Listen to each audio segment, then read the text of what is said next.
Hello, Nir. Yes, hi. Hi, how are you? I'm doing well. How are you?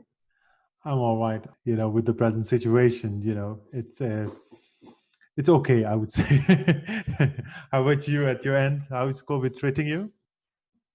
Um, it's interesting. I think that you guys are right smack in the middle of the curfews and limitations, right?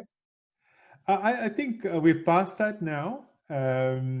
Let's say we had those situations in the past, but uh, but this month we are expected to open up with the schools and also with more stores beginning to open.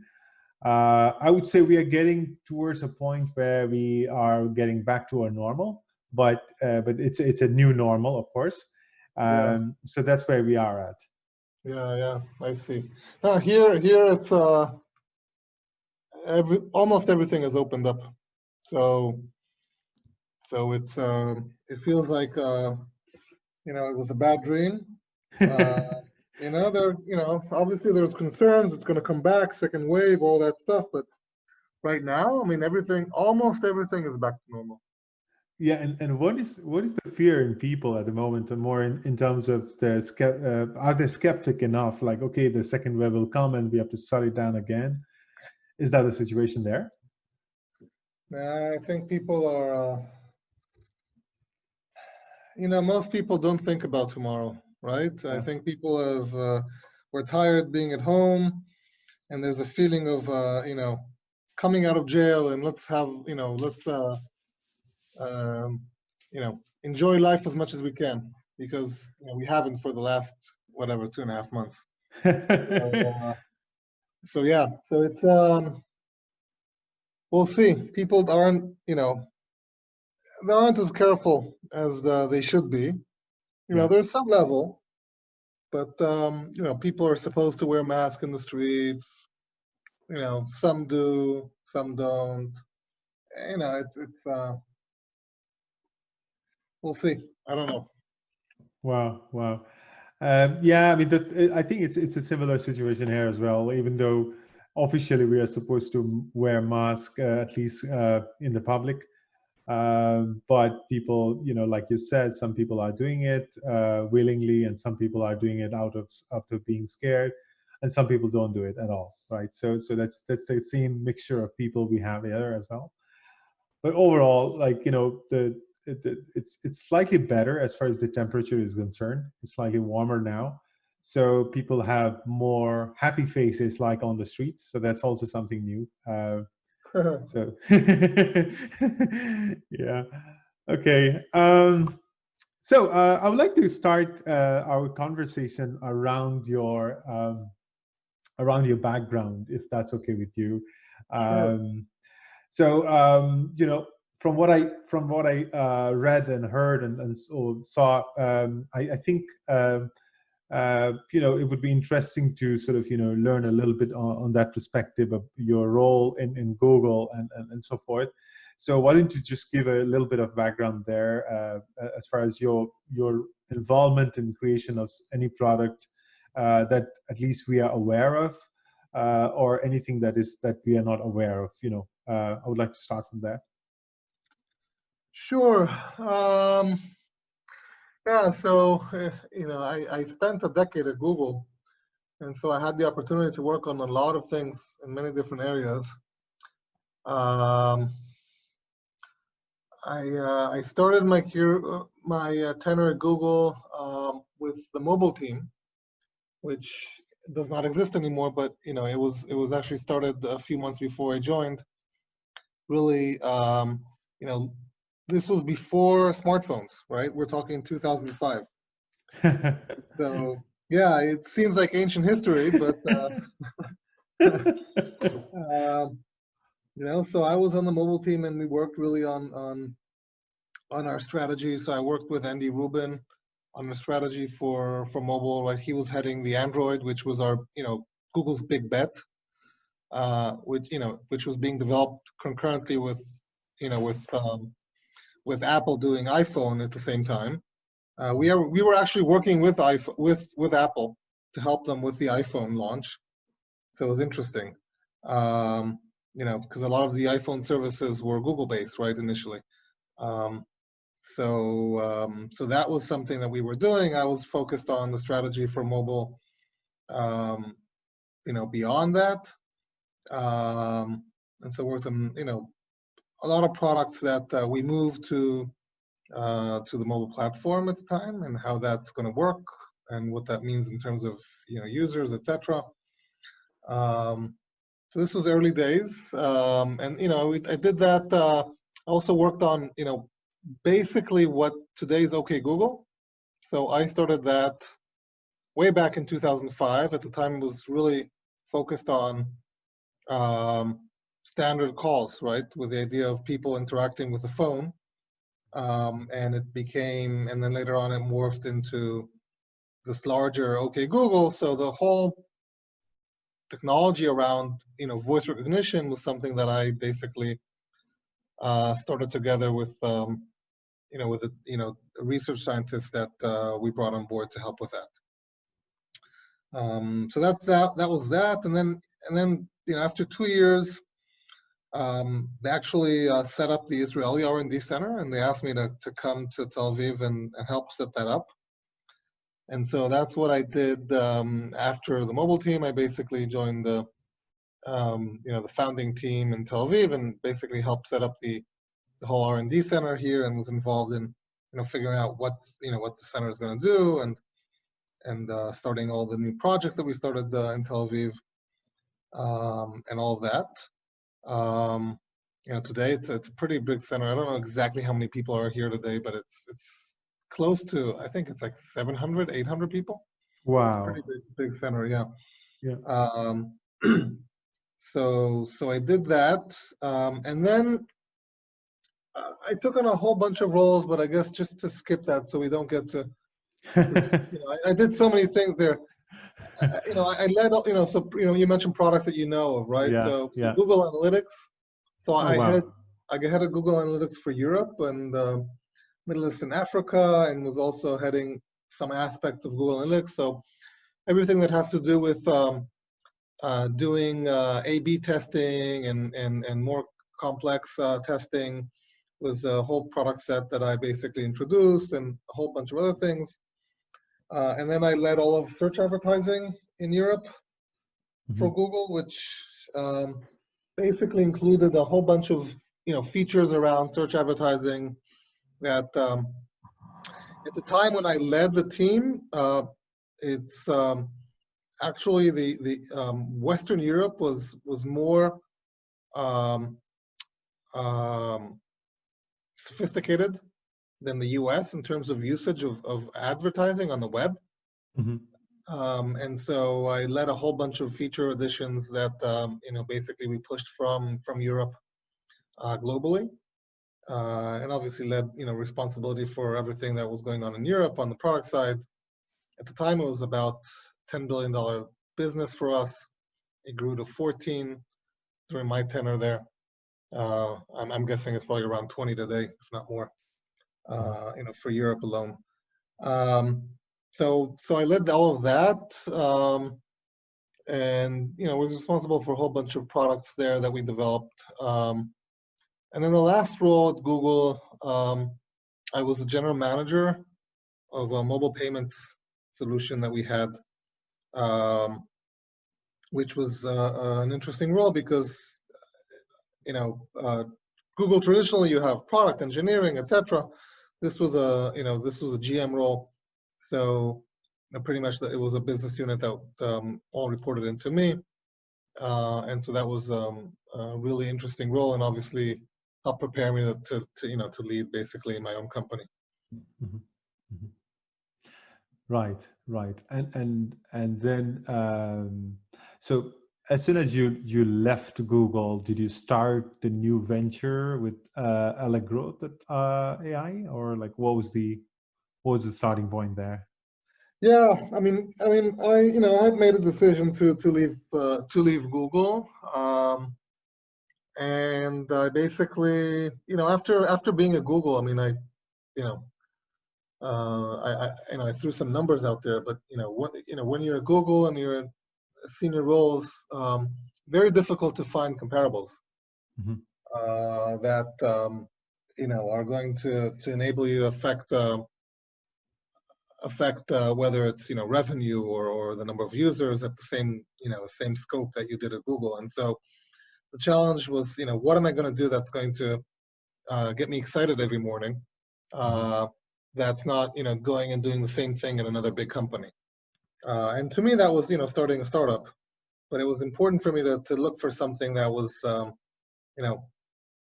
game changing at the cutting edge of technology, that could really make a huge difference globally. And I was looking for I was basically looking to find partners to work with, and I found the two partners I basically set up Allegro with, and they were talking about building tools and infrastructure for deep learning and machine learning, and that sounded to me like the right play, and they were the right people, really, really, really, really strong technologically wise, and good people. And so I known that this was what I was going to go to when I left Google. So if I understood it correctly, you went into that idea, or you bought that idea in a sense that you were like, okay, I would also like to join, or it was something that this is my idea, but then I want you guys to also join. Was that? I can't take so two things, right? I mean, I can't take credit for the general direction. I think that generally speaking, I'm good at taking ideas and making businesses out of them, right? And so the initial ideas came from my partners. That being said, as in any startup, between what we were thinking or what they were thinking initially, when I met them and what we have today, it's not the same. Right? It's always changed, right? Yeah, right. Okay. Yeah. So, and obviously, I had a lot of influence on where it went. So initially, the direction, the general idea of let's do AI. We need tools for that. Here are some problem sets, etc. Here's difficulties. Those were not my ideas. I can't take credit for that. But between what happened then and today, I certainly feel like I was certainly part of the team that was that we work together on making this better, and obviously meet the get product market fit, right? So let's go into slightly more into your company now. What kind of challenges, like you saw? Okay, if I'm stuck with Google, then maybe this is something that I cannot explore. Versus if I jump into something like this, then I would be able to solve. Like what did you sort of saw that you could do it differently? Well, look.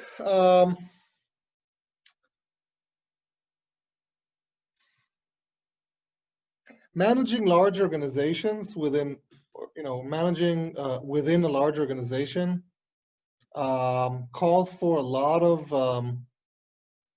organizational management, which is a nice word for politics. I hear you. Yeah, and please don't quote me with politics as a word, but look, large organizations, and it has to do with human nature, really. I don't think it's any specific organization's fault, right?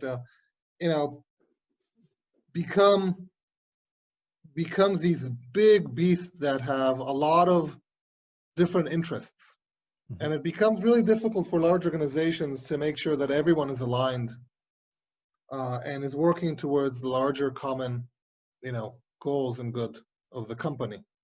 And I felt like I was spending a significant amount of time on that aspect, which is, again, this is a reality of large organizations, and I have to say that Google actually is relatively good at that, right? I don't think Google has it better than other companies, for sure.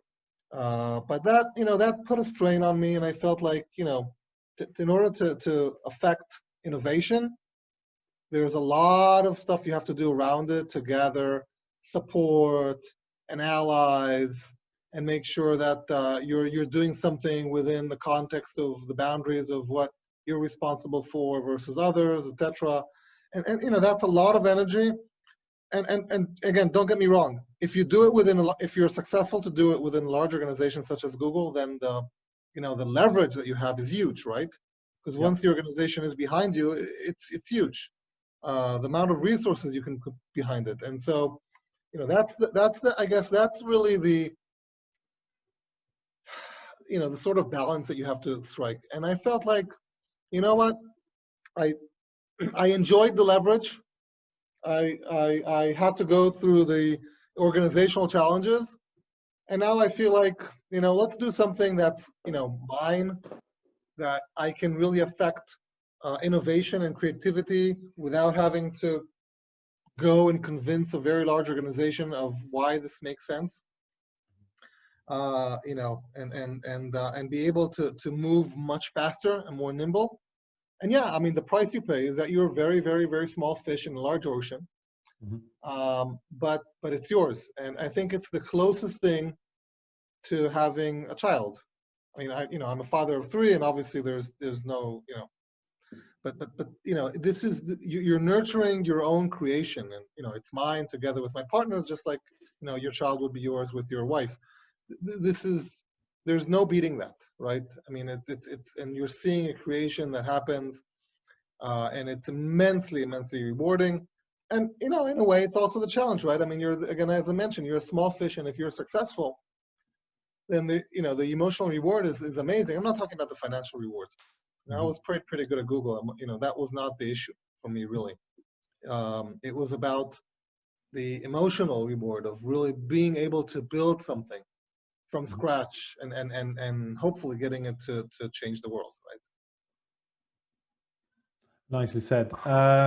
Now let's change the topic to a little bit more into the service offering of Allegro. I wanted to know a little bit about the company itself, like what it offers, and then a little bit into the present of Allegro. Sure. So Allegro. At a very high level, we help companies, organizations, or our customers that have either deep learning or machine learning workloads, or products or services. And by helping them, I mean they could be the organization that's actually building it, or they could be the organization that's actually maintaining the product. But the point is that when you are developing or managing a deep learning based or machine learning based product, you are dealing with a very different set of challenges than if you were building or managing a standard software, piece of software. And this new set of challenges around the tooling of that challenge, right? Because in any process or anything that you're doing, you always want to have the right tools for the job. And so because you're dealing with a different set of challenges, you want to be able to have the right tools at your disposal to be able to do a really good job at it. Or as you think about it in business, right, you want to be able to deliver higher quality, faster, and more cost effectively. And so this is what we do. We basically work on the heavy lifting of the specific AI challenges so that our customers can do exactly that, deliver higher quality products or services faster, more cost effectively. Now let's break this down into what this means, right? This is very high level. Yep.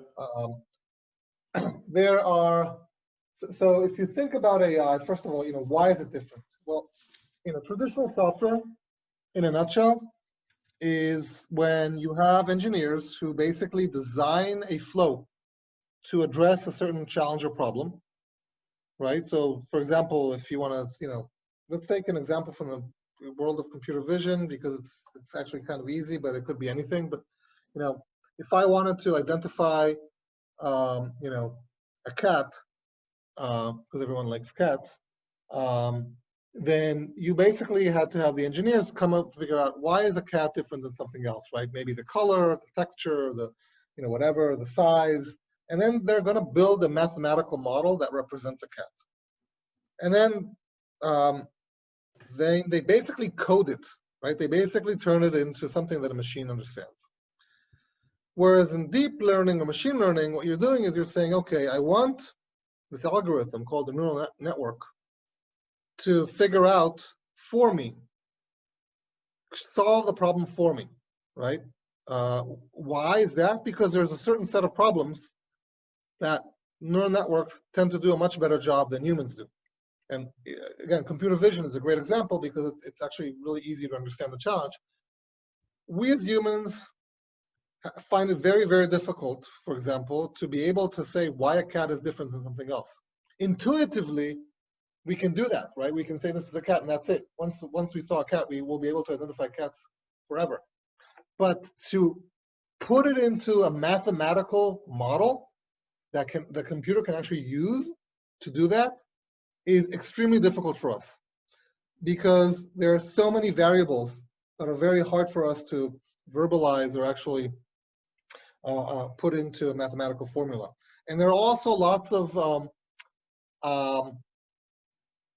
dimensions that could potentially identify a cat that we as humans find it even very difficult to understand or even identify or see. Whereas if you use a computer that actually takes in a signal from a camera, it's very easy for a computer to look at lots and lots of variables and come up, using neural networks, come up with something that can identify a cat rather than something else. And so this is why, for example, in computer vision, you can actually build models that can do a better job than humans do. And so what you're seeing here is that you're actually, basically, what are you doing here? You're not designing the solution and then coding it. You're basically working on an algorithm that designs the solution, and you need to provide that algorithm the right environment to do a good job about it. So it's a very, very different process. And actually what you're doing is you're actually doing an experimentation process. It's more science than engineering. You're taking these neural networks and you're pairing them with data, right? Because now you have to actually represent a cat. You have to show the neural network what is a cat, what isn't a cat. So you need to have data that actually represents different cats and different situations. And then you take this neural network through a series of training or experimentation until it actually comes up with a really good model. And so what you have here is you have a very different process. It's a learning paradigm. It's a learning process that uses data as really the raw material that feeds the process. And this creates big differences that you have to deal with. So the first one is, this is the first thing that we deal with at Allegro, is experiment management, which is, you're actually building lots of experiments to try to figure out, for example, what this cat looks like or whatever problem you have. And these experiments, it's trial and error, just like science. And once in a while, you have to go back to an old experiment that you did and reproduce it again and try a different direction. And so managing this process of lots of experiments, being able to compare results, go back, try different things, share, requires a different management tool. So that's the first thing that we provide. The second thing that's unique to AI, doesn't exist in regular software, is the fact that what we call MLOps, right? So it's DevOps for AI. And MLOps is different than DevOps, once again, because of the process. So if you think about DevOps in traditional software, the simplification of the problem is, how do I take a very well-defined piece of software and I now replicate it, or basically run it on a large infrastructure of many compute resources in parallel, so that I can serve lots of users or big load, right? Yep. By the way, stop me if I'm going too No, no, fast. no. Carry on, because there are so many questions that I'm coming with, like as you're explaining that. So, so carry on. And then versus in AI, so in traditional software, right, DevOps also happens only in deployment, because until deployment, you're working on this very, logic, piece of logic, right, the software, you can work on your own laptop. But in AI, because you're doing these experiments on data, you're very, very early on. I mean, you can pretty much say from day one, but very early on in the process, already in development, you need to manage lots of compute resources that you can run experiments on with lots of data. And so first of all, unlike DevOps, this becomes something that's relevant during development. But even more complex is the fact that you're running lots of experiments, different experiments at the same time. So the problem now isn't about how do I run this very well-defined piece of software and I parallelize it across many machines. It's now, how do I run lots of different pieces of software? Each experiment is a piece of software in parallel and do that efficiently. And so there you have MLOps. You have a different set of problems, and turns out that it's sufficiently different than DevOps that you really need different tools for it. And so that's the second piece of tooling that we provide. The third piece is around data management. So this is something that really doesn't exist in traditional software. Think about traditional software. You analyze data, right? You may analyze databases, etc. Your software does that to come up with results, but you don't use data to build the software or to QA the software in the first place. No. And this is what happens in AI. And so how you approach data, how you manage your data, how you understand what data you have under, and if you need additional data or if there are issues with the data, is a very different problem set, unique to AI. And so this is the third piece of tooling that we provide. The last piece, the fourth piece, is really around the human aspect of all of this. So because this is a very different paradigm, scientific paradigm, experimentation paradigm, you need the different, you need the additional talent in the organization to drive this, right? And this is where the data scientists or the research scientists come in play. But the thing is, two things. One, research scientist, data scientist, you need to actually get them into your organization, and they're very expensive and costly. And this is something that's going to change, but it's going to take time because educating and getting data scientists that are really well trained, takes many years, right? So that's and you need to have universities to do that, et cetera, et cetera. So that difference between the demand and the supply curve is going to be big for a long time. And so you want to be able to leverage your data scientists as much as you can, just as with any employee, but certainly we're talking about very expensive resources here. Mm-hmm. But more so, data scientists need to not work in their own silo. They need to actually work with the engineers and the operational people, because at the end of the day, you're delivering or maintaining a product or service, and that's an engineering task. And so you need to get these data scientists or research scientists integrated into a larger team, and that's not as easy as it sounds, because data scientists have a very different mindset, right? They're researchers really in their mindset versus engineers. And so making that integration is tough, and this is where we help to some extent. So what do? We basically enable research scientists and data scientists to be amazingly more productive. I mean, you can literally do things on our platform with several clicks of a button that otherwise are going to be days and days of coding.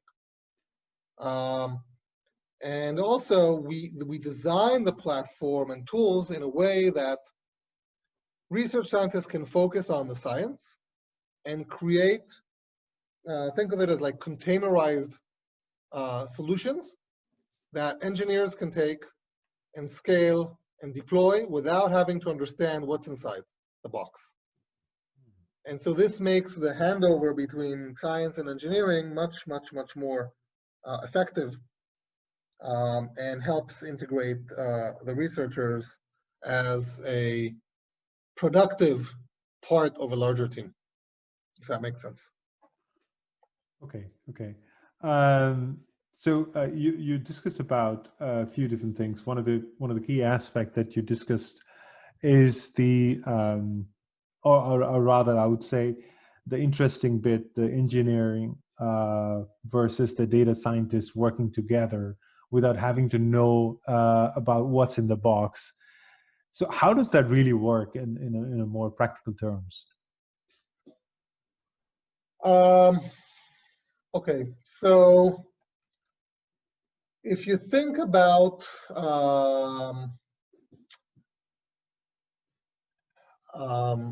AI, okay? So ultimately what you're doing, and we have to be careful because some of the terminology is kind of confusing. So you ultimately, you're building a model, okay? And the model, it's kind of funny because model is used in two different ways. One is basically to say this is the end thing or piece of software that actually can, there's an input from one end and an output from the other. So for example, bring me a picture of a picture and I'll tell you if there's a cat in there or not. But model also means the neural networks, right? So the pre-trained or the, algorithm that you need to then train. So when you think of when you want to get to a solution or a model that works, you're basically taking a neural network or the model. That's the AI piece. You're combining it with the data, and you're combining it with traditional software layer that kind of basically provides the glue and wrapping around all of this. So sometimes people call it the holy trinity, right? The code, the model, and the data. Mm-hmm. A lot of times the problem is that the models, right, the neural network architectures, which are very, very close to the science stuff, like data science, mm-hmm. is tied into the data and the wrapper code in a way that's not clean. They're very much intermingled together. And so if you're an engineer that is basically handed over something and say, okay, you can now basically take this and deploy it, but it's basically a whole piece of code that is very much tied into the data set that was used for training, but maybe not the data set that you need during deployment. And the code that does the actual data science and the wrapper is all, mangled up together. And so you're now reading code that has to do with data science that you never trained for. And so but you're looking for the interfaces, because as an engineer, right, you want clean interfaces. That becomes really difficult. But if you had a system where these three pieces, each one of them was a containerized solution, right? If you want to borrow words from Docker and containers, or if it was like a plug and play thing, where it was very clear that there was an interface, you didn't need to know what's inside. All you have to do is adhere to the rules of the API, and you're done. And you don't have to know what's going on inside. And so these three pieces could actually interplay together really nicely, and also interplay with the larger environment through a very clean API. Then as an engineer, this is easy because you don't have to understand what's inside, right? How the neural network works, etc. And you can, without having to understand exactly that, be able to tie that up with the right data sets without having to understand how that actually works. And that's exactly what we do, right? The way that the system that we have is architected enables really enables you to containerize these three pieces that I talked about. And if we want to understand how that does it, I mean, we're going to get into very deeply technical stuff, but I think we can leave it at we're able to containerize these three pieces in a way that makes it easy for someone to really take these pieces and work with them without having to understand what's inside. They just know, this is what comes in, this is what comes out. I don't need to understand how it works. Okay. Does that make sense? Yeah, I think it does. Now, you know, I was then a little bit curious about. So, who are your customer at the moment? In a more practical aspect, like big names or small names, like whatever you can give away. Yeah, we so two things on that, right? We're an open source company, Hmm. so obviously we have a lot of customers who don't pay us, and a subset of those that do. Yeah. So when we obviously think of our customers as both, right? We also cater to the non-paying customers as well as the paying customers, obviously in different ways. But companies that use us run the gamut from small, tiny startups to huge organizations, from the US through India, through, I don't know, Algeria, I mean, pretty much almost 50 countries, Mhm. and from almost every industry you can think of. Mhm. I, we don't, we have to be careful with names that we can give. Yeah, that's A all right. lot, but you can look at some of the companies that we're involved with. Let's leave it at involved with. We work Yeah. with, Yeah. right? Include some of our investors as well. So Samsung and Hyundai and Bosch and IBM and Nvidia and Intel and others. Okay.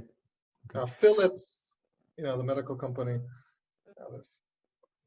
And when you look at these different dimensions, the reason why I was asking is when you look at these different companies, right, different kind of sectors that they're into, and there must be a certain pattern that you can understand. Okay, our technology is slightly better off being in this kind of space, where we have more data, or maybe we have gotten a bit smarter on this particular segment. Is that something that you can identify already?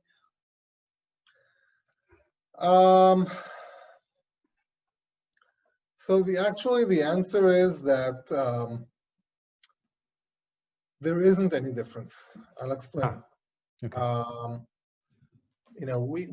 There are certainly sectors where we have more presence, Mhm. but it has to do more with the fact of how that sector or industry is on the adoption curve for many reasons, right? Because maybe AI is the best solution for whatever they're doing, or competitive pressure, or what have you, right? I mean, but it has much less to do with us Mhm. because we operate at a low level where the way that I mean, if you look at everything that we do, right? Think of it as, think of, I don't know, a database like Elastic, Mhm. right? Or Mongo, right? Well-known solutions. Yep. They operate in every single vertical or industry you can think of, because in one industry you have to have a database for customers, and another it's holding something else, and somewhere else it's something else. But at the end of the day, if you need to deal with time series databases, then which is the best, and you go to it. But it doesn't really matter what industry you're using. So similarly with us, I mean, we work across industries. Where we excel even better than most is around unstructured data. So the way to think about us is that if you as a company have a significant portion of your data that's unstructured, think images, LiDAR, radar, time series data, sensor data, audio, NLP, right? Not tabular data, right? Mhm. Any of that unstructured data, file-based data, this is where our solution is much better than the competition. Oh. But it's not just tied to that, because using some of our stuff for traditional machine learning unstructured data is oftentimes way easier than some of the solutions out there. So do you mentioned about different data types, right? And do you also look into video as a data source? Yeah, video as well. Okay. Sure. Okay. So again, we're completely agnostic to the data type. Mhm. Absolutely agnostic. I mean, the way that we are, but you know, we we basically excel even more when you have unstructured data, but it's completely agnostic. Any type of data set can work. Mhm. Okay, cool. Um, like you mentioned big names, right? All the big names that are working with you already, and how do you work with small companies like who are just getting started, or who doesn't know much about, let's say, your company, and how do you support those companies? So, obviously there's a big difference between companies that pay and companies that only use the open source. If you're a company using uh, open source, we have Slack channel, we have issues on GitHub, so there's the community that either we or others support. And actually, I'm pretty proud of my team. If you go and look at these forums where we're actively supporting our product, we get very high marks from our customers and users Mhm. on the support. So that's really where that is. We also obviously provide, we have a YouTube channel where you have training videos. We publish blog posts where we talk about how to do things. You have extensive examples that are completely open on how to do lots of different tasks, common tasks. You can actually take our code and then just rejig it to your specific application.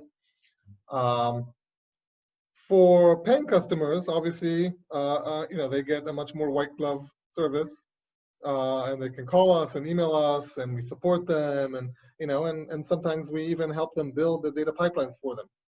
Mhm. Um, the the difference between startups and large companies actually is less important. It's Mhm. really the difference between the more sophisticated and less sophisticated. And it's not that the larger companies are more sophisticated than the smaller ones. There are sophisticated startups and sophisticated large organizations, and then there's very non-sophisticated startups and very non-sophisticated large organizations. And so really the difference in terms of support and how we interact really lies around that dimension. I guess the level of sophistication of the organization. And obviously, if organization can pay us, then we provide a whole set of services to really help them um, build up and set up their infrastructure and data pipelines to support whatever they're building. Mhm. So it's more on the customization part, right? So there's a specific need of a large organizations, and you can cater that. Versus using open sources is more like, okay, you're on your own, but there's a support there as well. Yeah, I mean, we have large organizations using us only on open source as well, right? I mean, it's their decision. Yeah. But yeah, open source, they need to. It's they're on their own. Mhm. There's a lot of value in it, but yeah, I mean, once you start scaling up and getting into a lot of processes that are very complex, um, you know, obviously, just as any open source model, they tend to come back and ask for help there and support, obviously, and that's for pay. Okay. So let's talk through a little bit of, on the challenges now you have with your company. What kind of challenges that you have at the moment, and you would like to sort of resolve that in upcoming days or years or months? Um, for me, the most important thing right now is to get the word out there. Mhm. Uh, we are very, very, very much, we feel very strongly about the product that we have and the offering and its value and its ease of use. Um, we know that from our existing customers and users. And so really to me, the challenge is, or the most important thing right now is, I want to make sure that everyone knows about this, right? So they can make an informed decision when they buy and when they go and decide which tools to use, that they're aware of us and that they consider us, because I believe that a significant portion of them, will decide to use us if they were aware and tried us out. So that to me is the most important thing right now. So getting the word out there and to much larger audience perhaps would be your biggest challenge. Yeah. Okay. So what sort of dream that you see for Allegro in the next couple of years? Success for us means strong adoption, right, and growth. If you think of, to me, ultimately, right, I see the next 2 years as the market is still growing and developing. So to me, that's the really big thing, is to see that growth happening. But longer term, it's that being proud of the fact that we helped companies deliver value to their customers, right? So to me, the dream is, if I'm the infrastructure that every company uses to deliver whatever they're doing over AI, then that would be a dream come true, right? And I feel we've done a really good thing. So that keeps you awake at the night? Is that what you wanted to say? Well, my dreams don't necessarily keep me awake at night. I dream when I'm sleeping. I tend to sleep pretty good at night. I'm running a startup. It's always challenging. Don't get me wrong. As I mentioned before, we're a very small fish in a large ocean with lots of big currents, and that's a reality of a startup. And so obviously we're always alert and always executing to the best of our ability. But as I mentioned, to me, it's if we're successful in getting the word out, first and foremost, then I think all else will follow. Because I think the team has been able to prove their ability to deliver a great product and deliver deliver value to our customers, and I expect that to continue. And so now it's about let's get the word out there, and good things will follow. Right. I really hope that happens in a very short time for you, and your product is definitely sounds very promising. When you talk about different data sets, and when you talked about the kind of offering that you have, it is indeed something interesting to look out for. What particular industry that you felt, okay, we want to give it a try? There must be an industry that you've not touched so far, and you are like, we can also try that particular industry. Is there any industry in your mind at the moment?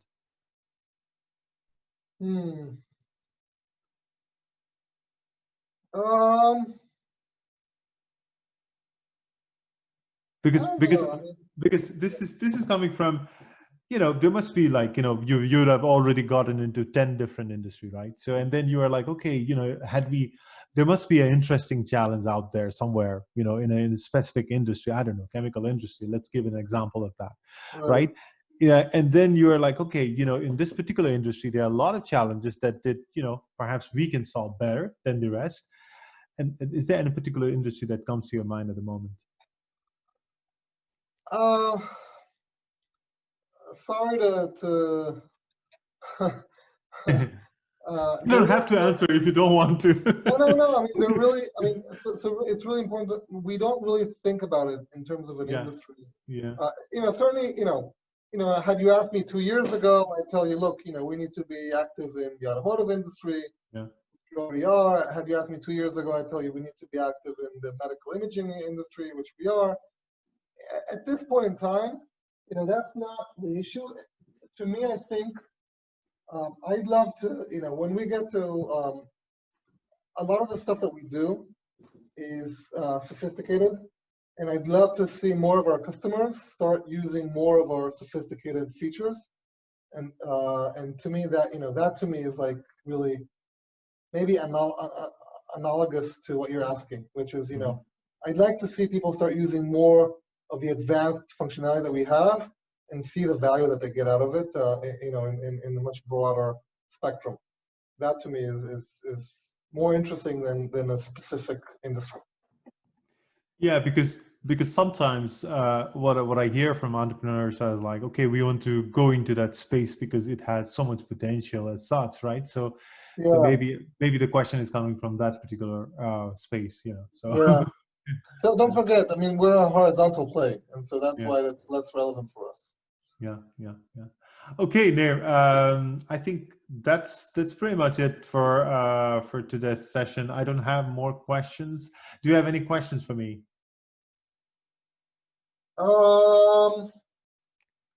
No, I think it's just, I guess just coming back and, just to the point you asked me about Google, I think it's really important for me to know that, Google is an amazing place, and I had an amazing time there, and I did great things. And so when you talk about, why I left, it's really about the balance of what you do in your work. Yeah. And where I wanted that shifted. It's not about any. It's not like I, feel Google is not doing a great job. It is. It's an amazing company, right? Yeah. So that's important for me to note on that. Yeah. I want to be ranked in Google faster, right? there must be something I'm doing wrong, right? Okay. No, the thing is, like, I definitely wanted to know your background because when you said analytics, Google Analytics, and also some, let's say, the advertisement platforms like people using in Europe as you mentioned, like they're using more advanced features as such, and you echoed across the rest of the let's say US and other countries as well, which was really nice to see that there was some transition time that I didn't know about that, right? So definitely some insight there. And one thing, I don't know, like, out of curiosity, I sort of, you touched up on this subject now, I have to ask you one more question. Like, you worked in Google, right? And then you felt, and then now, you're moving from that big dynasty, I would say, if that's the appropriate term, I would say. And then you've learned a lot, a lot of things that you could perhaps take it take it with you. What is that one thing that you felt with, okay, you need to echo the same thing, same type of either best practices or maybe techniques or I don't know, the behavioral side, the people-to-people relationship side, whatever that might be. What is that one thing that you wanted to just replicate that in your own organization? I see. I had questions. I told you. No, I think that it's I had the opportunity to work under some amazing leaders. And if I think of myself and my growth as a leader, manager, etc., this is where I learned the most. And obviously it goes back to Google being able to hire really, really great people, right? But I think that some of the things that these leaders have taught me and learned from them on how to manage teams that can be innovative, that can work together successfully, that can be driven to a common goal, and also care about each individual. Those are some of the things that I took that immediately come to mind as the most important things. I mean, there's so many others, right? But to me, that comes out as immediately as the most important thing. Mm-hmm. Okay, Thank you. Thank you so much for your time for today session one more time. And I really hope that your organization is well known, in the next year or so. I would like to have a chat with you again in the future and learn what's new with Allegro at that point in time. Sure, be happy to. Thank you so much, for your time and for the insightful and smart questions. Much appreciated. No worries. And take care, and hopefully, COVID-19 doesn't have too much of a big toll on Oh, you and your absolutely. family and loved ones. Thank you. Thank you so much. It's something that we all need at the moment to stay together with the family and the loved ones. Definitely. Yeah. Thank you. Take care. Take care, man. Bye. Bye.